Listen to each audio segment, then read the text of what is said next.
जय हिंद दोस्तों, स्वागत है आपका अपने यूट्यूब चैनल जॉब एंड जोश में। आज की इस वीडियो में बात करेंगे कि आर्मी में एक मेल कैंडिडेट का मेडिकल कैसे होता है। तो आइए दोस्तों वीडियो को शुरू करते हैं। सबसे पहले मेडिकल में कैंडिडेट्स की हाइट जो है मापी जाती है कि उनका जो है हाइट कितना है, और हाइट मापने के बाद तब जो है उनका चेस्ट मापा जाता है। तो हाइट और चेस्ट के मापने के बाद उनका जो दूसरा प्रोसेस आता है वह जो है, ये ध्यान रखना है कि इसमें चेस्ट में आपका 5 सेंटीमीटर का एक्सपेंशन होना ज़रूरी है। मतलब आपके सीने में 5 सेंटीमीटर की फुलाव होना एकदम मस्ट है कि आप 5 सेंटीमीटर सीने की फुलाते हैं या नहीं फुलाते हैं। दूसरा जो स्टेप आता है वह आता है बॉडी मार्क्स और टैटूज देखे जाते हैं कि आपके बॉडी पर कहीं टैटूज तो नहीं है, कोई बॉडी मार्क्स तो नहीं है। ये देखिए, ये जो इसके शरीर पे जो मार्क्स जो दिए हुए हैं, जो इसने टैटू बनवाया है, ये ध्यान रखना है आपको कि ये जो टैटू हैं ये पक्के नहीं होना चाहिए। मतलब इसको जो है साफ़ हो जाना चाहिए। अगर आपके बॉडी मार्क्स पर आपने जो है पूरा जो है ऐसा टैटू बनवाया है जो मतलब ख़त्म नहीं हो सकता है, तो आप उस केस में आपको अनफिट कर दिया जाएगा। तो दूसरे केस में आपके जो है बॉडी मार्क्स या टैटू देखे जाते हैं। तीसरे स्टेप में जो है आपके हैंड्स और फिंगर्स की जो है जांच होती है कि देखा जाता है कि आपके जो हैंड्स हैं वह सीधे हैं कि नहीं है। ये देखिए, ये जो हैंड्स है, ये जो है हाथ जो है ये बेंड है ऐसे, इसलिए ये इस तरह के अगर हाथ होंगे, हैंड्स होंगे तो अनफिट कर दिया जाता है। ये जो हाथ है यह जो है फिट है। मतलब आपके हैंड्स जो है बिल्कुल प्रॉपर शेप में होना चाहिए। यहाँ जो ये कि एल्बो है, यहाँ से कोई बेंड नहीं होना चाहिए। तो ये जो है तीसरे नंबर पे जो है आपके हैंड्स और फिंगर्स जो है देखे जाते हैं। ये देखिए, ये जो है फिंगर्स के अंगुलियों के शेप, आपके नाखून बिल्कुल सही होने चाहिए। अंगुलियों में ये देखा जाता है कहीं आपकी अंगुली कम तो नहीं है। अगर अंगुलियों की संख्या आपके हाथों में कम है या ज़्यादा है तो आपको जो है मेडिकल से अनफिट कर दिया जाएगा। अंगुलियों का जो शेप है वह शेप जो है सीधा होना चाहिए। ये देखिए, जैसे ये अंगुली जो है टेढ़ी है तो आप जो है अनफिट कर दिए जाएंगे। ये आपका जो सही है वो इस तरह से होना चाहिए। मतलब आपके अंगुलियों का जो शेप हो वो बिल्कुल जो है स्पष्ट होना चाहिए। इस तरह के ये जो है आपको जो है मेडिकल में आप छट जाएंगे। और अगले नंबर पे जो आता है वह आता है नॉक नी। मतलब आपके जो पैर के जो हड्डियां हैं वह टेढ़ी तो नहीं है। देखिए, इसमें जो है बिल्कुल वो शेप जो है इसमें है। इसमें ये जो नॉक नी में देखिए, ये नॉक नी में इसमें ये जो है इस तरह के पैर जो है नहीं होने चाहिए। मतलब पैर जो है आपस में सटने नहीं चाहिए। ऐसे देखिए, ये घुमा हुआ जो शेप है ये जो है अनफिट हो जाएगा। ये भी जो है देखिए ऐसे बेंड है, तो ये भी जो है ऐसा भी नहीं होना चाहिए। ये जो प्रॉपर शेप में इस तरह से आपके जो है पैरों की जो हड्डियां हैं वो बिल्कुल सीधी होनी चाहिए। अगली जो जांच होती है वह होता है लेग वेंस। अगली स्टेप में आपके जो है पैरों के जो वेंस देखे जाते हैं। कहीं आपके पैर में बहुत उभरे हुए वेंस तो नहीं है। देखिए, इसके यहाँ पर जो है वेंस जो है वह उभरे हुए हैं, तो ये इसमें जो है ऐसा वेंस जो है दिखाई देना नहीं चाहिए, नहीं तो आप जो है मेडिकल में अनफिट हो जाएंगे। बिल्कुल स्पष्ट होना चाहिए। अगला जो स्टेप आता है वह जो है देखा जाता है फ्लैट फीट, कि आपके पैर बिल्कुल चपटे नहीं होने चाहिए। देखिए, एकदम ऐसे नहीं होना चाहिए। आप अगर पैर रखें तो आपके पैरों में गैप होना चाहिए। यहाँ देखिए, ये भी पैर जो है बिल्कुल सपाट है, तो ऐसे सपाट जो है पैर नहीं होने चाहिए। ये जो पैर है इस तरह का आपका पैर होना चाहिए।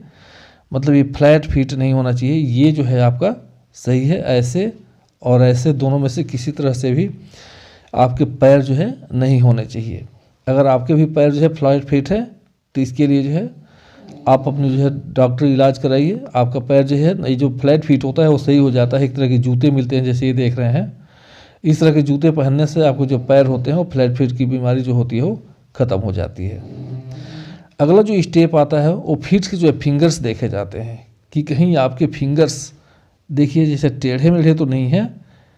अगर ऐसा है तो मेडिकल बैंड फिट कर दिए जाते हैं। अगर आपका भी इस तरह से पैरों अंगुलियों में कोई बीमारी है तो इस तरह से फिंगर स्ट्रेटर एक आता है, उसको लेकर के आप पहन सकते हैं, जिससे कि अंगुलियां जो होती हैं वो सीधी हो जाती हैं। तो फीट फिंगर्स की जो शेप जो है बिल्कुल सही होना चाहिए। अगला जो स्टेप आता है वह आता है आपकी आँखों की जांच होती है। आँखों की जांच में जो है 3 स्टेप होता है। सबसे पहले डॉक्टर जो होते हैं वह आपकी आँखों की जांच करते हैं और आँखों में टार्च की जांच करके जो है मोतियाबिंद देखा जाता है। बहुत सारी बीमारियां देखी जाती हैं कि कहीं आपकी पुतली तो ख़राब नहीं है, आँख में मोतियाबिंद तो नहीं है।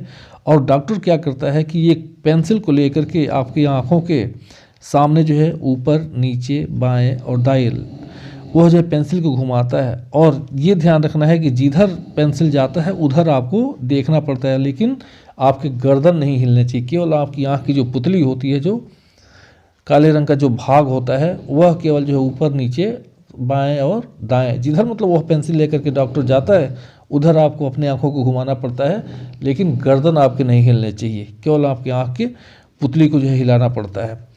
इसी आँख में जो है दूसरा जो भाग होता है आई साइट में, इसमें आपके जो है आई साइट को देखा जाता है।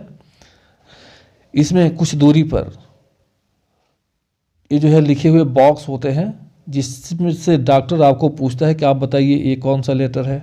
आपको पढ़ करके जो है बताना पड़ता है कि यह ई है, यह ई है, यह एफ है, यह पी है, यह जेड है, यह ओ है और यह टी है। तो इस तरह से आपकी आँखों की साइड जो है जांच की जाती है कि आपको आँख की रोशनी आप देख सकते हैं कि नहीं, स्पष्ट देख सकते हैं। और तीसरे पार्ट में जो होती है वह है आपकी आँखों की कलर ब्लाइंडनेस चेक की जाती है, जिसको बाणांधता कहते हैं। ऐसे व्यक्ति, कुछ व्यक्तियों की आँखों में एक इस तरह की बीमारी होती है जो लाल और हरे कलर में डिफरेंस नहीं कर पाते हैं, तो इस तरह की बीमारी को जो हम कहते हैं कलर ब्लाइंड। इसमें जो है कलर होते हैं और बीच में कोई जो है लेटर जो है लिखा हुआ होता है, मतलब खास तौर पे यह लाल और हरे के लिए होता है। इसमें रंगीन जो है धब्बे बने होते हैं और उसी के बीच में देखिए यह 6 जो लिखा हुआ है, इस तरह का ये भी रंगीन जो है 6 लिखा हुआ है, 10 लिखा होगा, ए लिखा होगा, बी लिखा होगा। और आपको कुछ दूरी से देख करके उसको बताना पड़ता है कि इसके अंदर कौन से जो है लेटर्स लिखे गए हैं। और इस तरह से आपकी आँखों की जांच होती है। और जिस व्यक्ति को ये कलर ब्लाइंडनेस होती है वह जो है लाल और हरे में अंतर नहीं कर पाता है और वह बता नहीं पाता है कि इसमें कौन सा लेटर लिखा हुआ है। तो इस तरह से आँखों की आपकी जो है जांच होती है। आँखों की जांच के बाद अगली जो मेडिकल चेकअप होता है वह होता है ईयर्स। एक सेना का जवान का जो है कान जो होना चाहिए बिल्कुल स्पष्ट होना चाहिए, उसको हल्की आवाज़ भी बिल्कुल साफ सुनाई देना चाहिए। इसलिए डॉक्टर्स जो है कानों की बड़ी ही बारीकी से जांच करते हैं। आपके कानों में वैक्स नहीं होना चाहिए, मतलब गंदगी नहीं होना चाहिए। डॉक्टर यह देखता है कि कान के पर्दे तो नहीं फटे हैं, कहीं इनके कान में चोट तो नहीं है। इस तरह से डॉक्टर जो है दूरबीन को लगा करके, लेंस लगा करके कानों की जाँच करता है। कभी कभी जो है डॉक्टर कानों में एक मशीन लगा करके आवाज़ करता है और आपसे पूछता है कि आपको आवाज़ सुनाई दिया।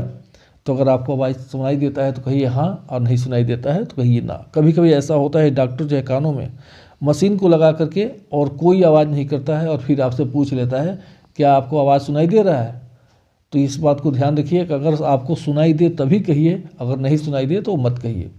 क्योंकि अगर आप ऐसे कह देते हैं डॉक्टर तो मशीन चलाया है नहीं लेकिन फिर भी आपने कहा कि हाँ हमें आवाज़ सुनाई दिया, तो इस केस में आपको परेशानी हो सकती है। तो आप वही बात कहें जो आपको दिखाई दे या सुनाई दे। तो इस तरह से डॉक्टर एक कानों की जो है जांच करते हैं। अगला जो स्टेप आता है वह आता है नोज की।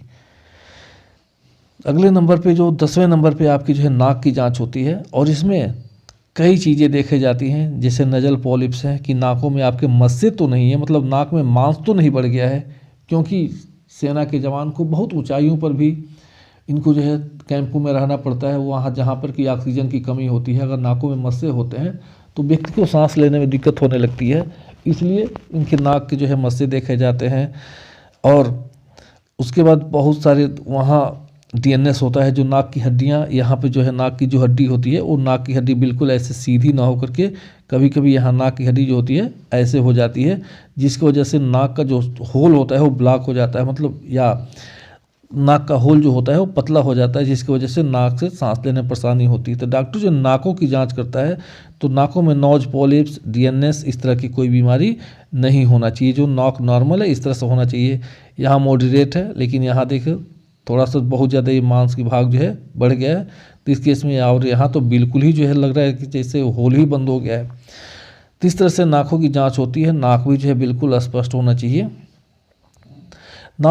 नाकों के बाद जो है व्यक्ति की जो है हार्ट की जांच होती है कि क्या आपका हार्ट जो है ठीक तरह से काम कर रहा है कि नहीं कर रहा है, कहीं आपके हार्ट में होल तो नहीं है, क्या आपके हार्ट में कहीं चोट तो नहीं है, इस तरह की कोई परेशानी तो नहीं है। तो 12वें नंबर पे आपकी जो है हार्ट की जांच होती है। और हार्ट के जांच के बाद जो नेक्स्ट प्रोसेस आता है वह होता है आपके दांतों की जाँच। डॉक्टर जो है दांतों की जांच करता है और आपके दांत जो है बिल्कुल स्वस्थ होने चाहिए, कहीं कहीं इसमें कैविटी नहीं होना चाहिए और कोई जो है परेशानी नहीं होना चाहिए। और आपके कम से कम जो है 14 जो है डेंटल पॉइंट होना चाहिए। अगर 14 से कम डेंटल पॉइंट है तो उस केस में आपको परेशानी हो सकता है। लेकिन दांत में उतने सारे बहुत परेशानी नहीं आती हैं। अगर हल्के कैविटी है, कोई परेशानी है तो आप डॉक्टर से दिखाइए, उसको फिलअप करवाइए ताकि आगे बढ़ने ना पाए। आपको बता दें कि सबके दांतों में लगभग 22 पॉइंट्स होते हैं। इसमें 22 में आपके 14 पॉइंट जो है सही होने चाहिए। हम इसके पॉइंट्स के बारे में हम आपको एक वीडियो बनाएंगे और आपको बताएंगे भविष्य में कि ये पॉइंट्स जो है कैसे होते हैं, कितने को मिलाकर के एक पॉइंट जो है बनता है। तो कहने का मतलब है कि आपके दांत जो हैं वो स्पष्ट होने चाहिए, बहुत दांतों में खराबी नहीं होना चाहिए। अगला जो स्टेप आता है वो होता है ब्लड प्रेशर। जो डॉक्टर होता है वो है आपकी ब्लड प्रेशर अथवा जिसे बीपी कहते हैं, वह जो है ब्लड प्रेशर को जो है मापता है कि आपका ब्लड प्रेशर तो ठीक है। और ब्लड प्रेशर को मापने के बाद जो नेक्स्ट जो स्टेप आता है उसमें जो है फुल बॉडी एक्सरे होती है। आपके पूरे शरीर की जो है एक्सरे की जाती है, फुल बॉडी एक्सरे की जाती है। और उसमें फुल बॉडी एक्सरे की जाती है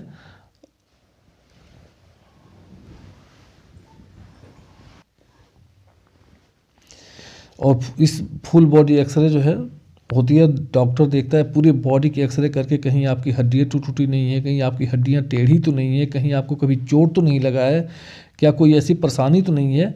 और फुल बॉडी एक्सरे के बाद जो नेक्स्ट स्टेप आता है उसमें जो है आपके टेस्टिस की जो है जांच की जाती है कि आपको कहीं हाइड्रोसील तो नहीं है, आपको हार्निया की बीमारी तो नहीं है।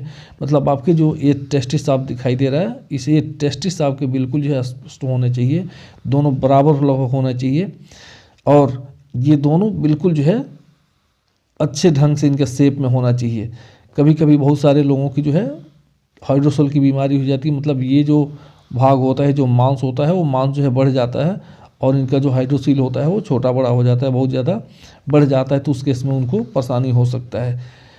तो टेस्टिस की जांच की जाती है कि आपका टेस्टिस तो सही है ना।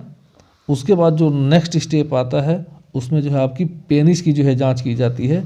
इसमें देखा जाता है कहीं आपका पेनिस जो है ये टेढ़े तो नहीं है, अगर इस तरह से है या ऐसे है या कोई ऐसे तरह का धब्बा बना हुआ है तो उस केस में परेशानी हो सकती है। बिल्कुल आपका जो है पेनिस जो है वो बिल्कुल इरेक्टाइल और सीधा होना चाहिए। अगर इस तरह का ये है तो आप जो है नॉर्मल है, आप जो है मेडिकल फिट हो जाएंगे। और इस तरह की इस समय में कोई भी है तो इसमें आपको परेशानी हो सकता है, इस तरह की बीमारी भी नहीं होनी चाहिए। अगला जो स्टेप आता है, यहाँ हम आपको बताएं कि यहाँ से जो जांच होती है, यहाँ से ये यहाँ तक जो फुल बॉडी एक्सरे जो होती है तो उसके पर शरीर पे तो है कपड़े जो है नीचे अंडरवियर तो होता है।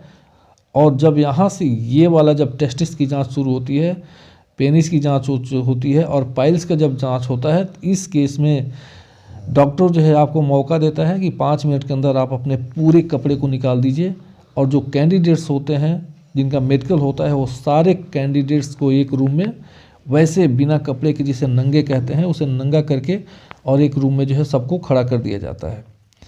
और शरीर पर एक भी कपड़े, यहाँ तक कि बनियान और अंडरवियर भी नहीं होता है। और वहाँ पर आपकी जो है टेस्टिस की जांच होती है, उसके बाद जो है पेनिस की जांच होती है, और तब जो है पाइल्स की जो है जांच होती है। और पाइल्स की जब जांच होती है देखा जाता है कहीं व्यक्ति को बवासीर की बीमारी तो नहीं है। उसको जो है बेंड करके और खांसने के लिए कहा जाता है, मोमबत्तियों से जो है उसके जो पाइल्स वाले जो भाग होते हैं वहाँ पे जो है डॉक्टर टच करके देखता है। और तब तो अगर पाइल्स नहीं है तो आपको जो है मेडिकल फिट किया जाता है। उसके बाद से जो नेक्स्ट स्टेप आता है, उसके बाद आता है पैराग्राफ टेस्ट। आपको एक पैराग्राफ दिया जाता है जिसको आपको पढ़ना होता है। ये एक जो है केवल समझिए कि ये फॉर्मेलिटी टेस्ट होती है, इसमें कोई फेल नहीं होता है, सारे लोग लगभग पढ़ लेते हैं। और एक पैराग्राफ टेस्ट पढ़ते हैं, वह हिंदी या इंग्लिश का हो सकता है। उस पैराग्राफ टेस्ट पढ़ने के बाद तब जो नेक्स्ट जो प्रोसेस आता है वह होता है आपकी एक इंटरव्यू होती है। और यह इंटरव्यू में भी केवल डॉक्टर यह देखना चाहता है कहीं आप बोल रहे हैं तो हकला तो नहीं रहे हैं, कहीं आप डर तो नहीं रहे हैं, आपका एक्सप्रेशन कैसा है, आपके बोलने की भाव कैसे है, आप कैसे बोल रहे हैं, आपकी आवाज़ें कैसी है। तो ये जो है केवल एक मात्र जो है फॉर्मेलिटी मात्र की एक टेस्ट होती है। और इसके बाद से सारे देखने के बाद से तब जो है आपको लास्ट में फिट और अनफिट बताया जाता है, और तुरंत जो है आपको रिजल्ट बता दिया जाता है। और रिजल्ट लेने के बाद व्यक्ति जब मेडिकल फिट हो जाता है तो उसके बाद से उसको नौकरी दी जाती है। दोस्तों, आज आपको बताना है कि आपको आज का वीडियो कैसा लगा, और अगर आपको वीडियो अच्छा लगा हो तो चैनल को सब्सक्राइब जरूर करिएगा, वीडियो को लाइक करिएगा और शेयर करिएगा। तो आज की वीडियो में बस इतना ही। चलते चलते जय हिंद, जय भारत।